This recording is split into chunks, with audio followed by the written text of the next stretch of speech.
Hello to all the viewers. आज हम लोग डिस्कस करेंगे डोमेस्टिक इलेक्ट्रोलक्स रेफ्रिजरेशन सिस्टम।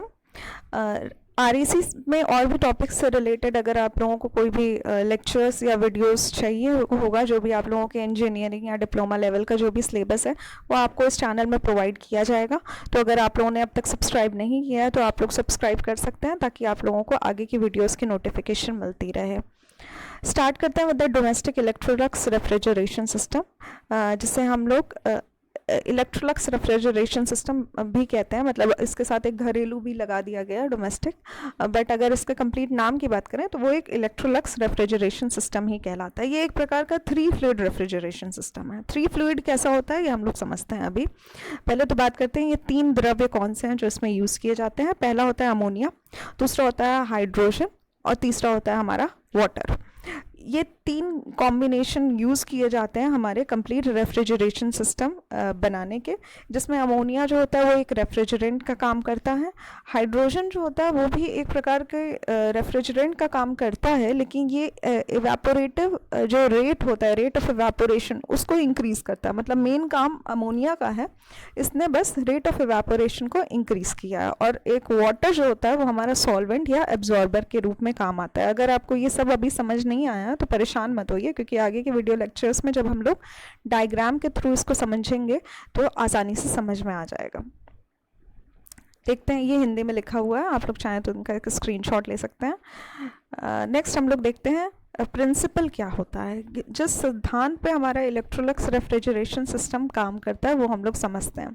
सिद्धांत इस प्रकार का होता है इसका कि वाटर में जब हमारा वाटर का तापमान कम होता है, ठंडा पानी होता है, तो उसमें अमोनिया को एब्जॉर्ब करने की कैपेसिटी बहुत ज़्यादा होती है। वो बहुत आसानी से उसका एक घोल तैयार कर लेता है।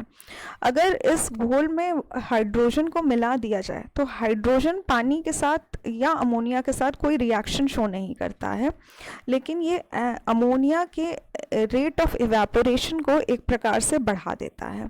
ये कैसे होता है, ये जब हम लोग रेफ्रिजरेशन सिस्टम में इवेपोरेटर का प्रोसेस समझेंगे तो हमें समझ में आएगा। अभी हमें बस इतना जानना है कि हाइड्रोजन को इसलिए मिलाया जाता है क्योंकि हाइड्रोजन एक बहुत लाइट गैस होती है, इसका एटॉमिक वेट काफ़ी कम होता है, तो ये हमेशा ऊपर की तरफ मूव करती है।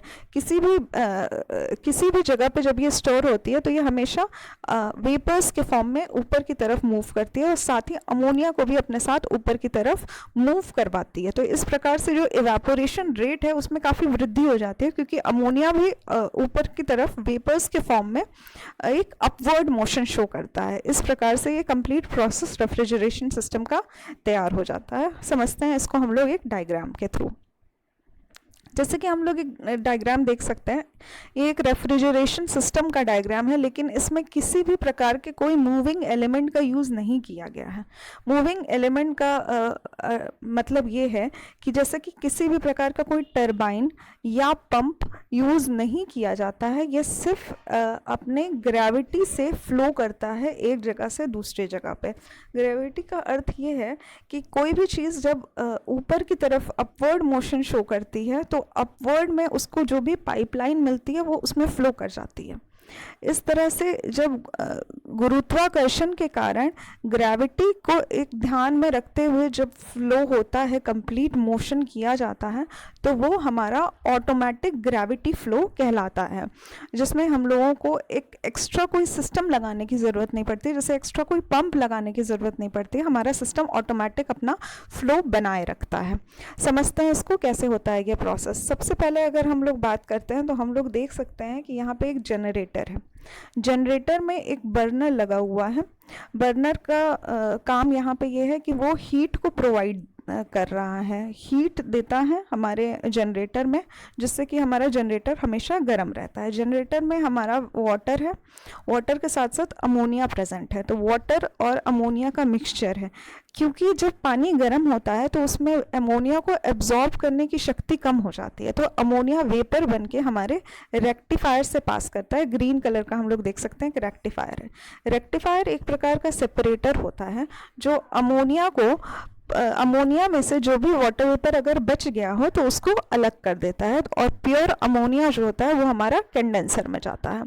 कंडेंसर में जैसे कि हम लोग देख सकते हैं अमोनिया का वेपर जा रहा है कंडेंसर में, वहाँ पर उसके तापमान को कम किया जाता है, जो भी उसकी हीट जो होती है वो बाहर एटमॉस्फेयर में छोड़ दी जाती है, तो इससे वहाँ पे तापमान जो होता है वो कम हो जाता है। ये जो कोल्ड फ्लूइड होता है, मतलब जो अमोनिया का वेपर था वो ठंडा होकर अब फ्लूइड में बदल गया है। अब ये जो कोल्ड फ्लूइड है ये हमारे इवेपोरेटर में जाता है। इवेपोरेटर वो स्थान होता है जो हमारे रूम से या जो भी हमें स्पेसिफाइड एरिया है जिसको ठंडा करना है उससे डायरेक्टली कनेक्टेड होता है।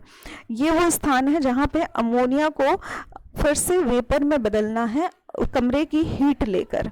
तो ये जो वेपर में बदलने का जो प्रोसेस होता है इसके लिए हम लोग एक हाइड्रोजन की सप्लाई कर देते हैं इवेपोरेटर में। हाइड्रोजन की सप्लाई होने से, और हाइड्रोजन एक लाइटर गैस है, तो ये इवेपोरेट होता है और साथ ही साथ अमोनिया भी इसमें इवेपोरेट हो जाता है और रेट ऑफ इवेपोरेशन को बढ़ा देता है। बचा हुआ जो भी अमोनिया और हाइड्रोजन का जो मिक्सचर है वो इवेपोरेटर से पास होकर एब्जॉर्बर में जाता है। जैसे कि हम लोग एब्जॉर्बर में देख सकते हैं यहाँ पे फिर से एक वाटर प्रेजेंट होता है। वाटर जो होता है वो अमोनिया, यहाँ पे कोल्ड वाटर है तो ये अमोनिया को एब्जॉर्ब कर लेता है अपने अंदर, और जो हाइड्रोजन होता है क्योंकि वो इसमें डिसॉल्व नहीं हो पाता है वाटर में, वो वापस से इवेपोरेटर में चला जाता है। इस प्रकार से हम लोग समझ सकते हैं कि जो हाइड्रोजन यूज किया जा रहा है वो सिर्फ इवेपोरेटर और एब्जॉर्बर के बीच में ही फ्लो करता है, कि और किसी भी रेफ्रिजरेशन सिस्टम में फ्लो नहीं करता है। हाइड्रोजन बस अपना प्रोसेस इवेपोरेटर और एब्जॉर्बर के बीच में बनाया रहता है। नेक्स्ट हम लोग देख सकते हैं यहाँ पे एक हीट एक्सचेंजर भी लगा हुआ है।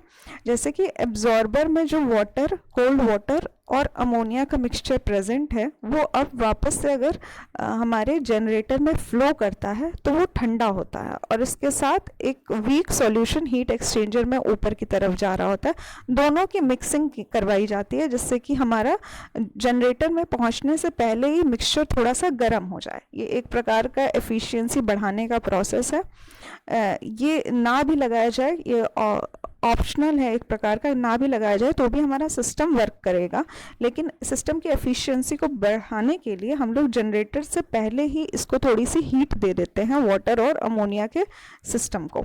इस प्रकार से कंप्लीट ये डायग्राम है हमारा इलेक्ट्रोलक्स रेफ्रिजरेशन सिस्टम का। समझते हैं इसको वन बाय वन। कंपोनेंट्स देखते हैं। इसमें एक जनरेटर का यूज़ किया गया है, साथ ही एक गैस बर्नर का यूज़ किया गया है, रेक्टिफायर का यूज़ किया गया है। रेक्टिफायर जो कि अमोनिया के वेपर्स में अगर वाटर वेपर्स के कुछ मिक्सचर रह गया है तो उसको वो सेपरेट आउट करता है। एक कंडेंसर का यूज़ किया गया है, जैसे कि रेफ्रिजरेशन सिस्टम में कंडेंसर लगाया जाता है जहाँ पे फ्लूइड को ठंडा किया जाता है थोड़ा सा।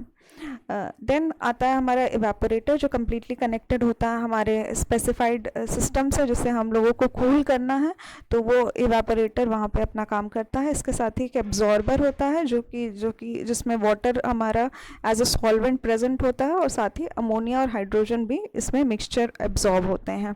इसके साथ ही एक हीट एक्सचेंजर है जो कि ऑप्शनल है। रेफ्रिजरेशन सिस्टम इसके बिना भी काम करेगा, लेकिन एक्स्ट्रा एफिशिएंसी के लिए हम लोग एक हीट एक्सचेंजर का यूज़ करते हैं। वर्किंग हम लोग देख सकते हैं वन बाय वन क्या प्रोसेस हो रहा है। जो मैंने आप लोगों को डायग्राम में समझाया था वो सारी चीज़ें इसमें लिखी हुई हैं। आप लोग चाहें तो एक स्क्रीनशॉट लेके इसको वापस से पढ़ सकते हैं और साथ ही इसका नोट्स भी प्रिपेयर कर सकते हैं। इसके साथ ही हिंदी में भी आप लोगों को प्रोवाइड किया गया है। जो भी डिप्लोमा लेवल के जो भी एग्ज़ाम्स होते हैं उसमें अक्सर हिंदी में जो नोट्स प्रोवाइड करने रहते हैं वो सारी चीज़ें आप लोगों को इसमें मिल जाएंगी। अगर हम लोग उसको वर्किंग समझते हैं तो सबसे पहले कंडेंसर में लिक्विड अमोनिया लीव करता है इवेपोरेटर के लिए, जहाँ पे वो इवेपोरेट होता है हाइड्रोजन के साथ मिलके। इसके बाद ये दोनों मिक्सचर जो होते हैं वो एब्जॉर्बर में जाते हैं। एब्जॉर्बर से जनरेटर में भेजा जाता है, इनको जनरेटर से रेक्टिफायर से पास होकर फिर से ये कंडेंसर में जाता है। इस प्रकार से ये कंप्लीट साइकिल चलती रहती है। और क्योंकि यहाँ पे भी फेज चेंज हो रहा है, लिक्विड से वेपर का बदलाव और वेपर से वापस से लिक्विड का बदलाव, तो जो साइकिल होती है हमारी वो वही साइकिल चलती रहती है बार बार। नेक्स्ट हम लोग देखते हैं हिंदी में इसको देख सकते हैं। साथ ही अगर हम लोग एडवांटेजेस की बात करते हैं, इसके क्या क्या लाभ होते हैं, तो क्योंकि इसमें कोई भी पंप नहीं लगा है या किसी भी प्रकार का कोई कंप्रेसर नहीं लगा है, किसी भी मूविंग एलिमेंट नहीं लगे हैं, तो इसीलिए ये इसका खर्चा काफ़ी कम हो जाता है। इसमें किसी भी प्रकार का कोई रिपेयर की ज़रूरत नहीं होती है, कोई भी चीज़ें ख़राब नहीं होती हैं जल्दी, कोई मैकेनिकल प्रॉब्लम्स नहीं आती हैं, साथ ही कोई लुब्रिकेशन की ज़रूरत नहीं पड़ती है, और लीक प्रूफ होता है, कोई भी लीक नहीं करता है क्योंकि सिस्टम में कोई भी मूविंग पार्ट नहीं लगा रहता है। नॉइज़ नहीं प्रोड्यूस करता है, कोई भी मशीन चलती है तो शोर मचाती है, तो इसमें किसी भी प्रकार की मशीन क्योंकि चल नहीं रही है, ये एक नॉर्मल ग्रेविटी फ्लो पे चलता है, तो इसलिए ये नॉइज़लेस होता है। साथ ही ईजिली कंट्रोल किया जा सकता है और काफ़ी सिंपल होता है ये प्रोसेस। नेक्स्ट अगर हम लोग डिसएडवांटेजेस की बात करते हैं, तो कंस्ट्रक्शन इसका थोड़ा सा कॉम्प्लिकेटेड पड़ जाता है, और सीओपी काफ़ी कम होती है, इसकी कोफिशिएंट ऑफ परफॉर्मेंस काफ़ी कम होती है, इसीलिए ये यूजुअली यूज़ में नहीं आती है, मतलब इसका ज़्यादा एप्लीकेशन नहीं है इलेक्ट्रोलक्स रेफ्रिजरेशन सिस्टम का। इससे ज़्यादा वेपर एब्जॉर्प्शन रेफ्रिजरेशन साइकिल का यूज़ किया जाता है। हालांकि ये भी एक प्रकार है वेपर एब्जॉर्प्शन साइकिल का। तो अगर हम लोग अमोनिया वाटर की बात करते हैं तो, या लिथियम ब्रोमाइड वाटर की बात करते हैं, तो इन सारे प्रोसेस को हम लोग ज़्यादा रेफ्रिजरेशन सिस्टम में यूज़ करते हैं इसके कंपैरिजन में। हालांकि ये काफ़ी इम्पॉर्टेंट और इको फ्रेंडली प्रोसेस है हमारा, तो इसे हम लोगों को सिलेबस के जो भी सिलेबस को ध्यान में रखते हुए इसको हम लोगों को जानना बहुत ज़रूरी है। और भी टॉपिक्स जो भी हम लोगों ने अब तक पढ़े हैं, इनके बारे में अगर आप लोगों को किसी भी प्रकार का कोई रिवीजन करना होगा तो आप लोग प्लेलिस्ट में जाके चैनल हम लोगों का जो लेक्चर्स है वो देख सकते हैं। I hope you like the videos. अगर आप लोगों को पसंद आया होगा तो प्लीज़ लाइक करिएगा। Thank you for watching the lecture.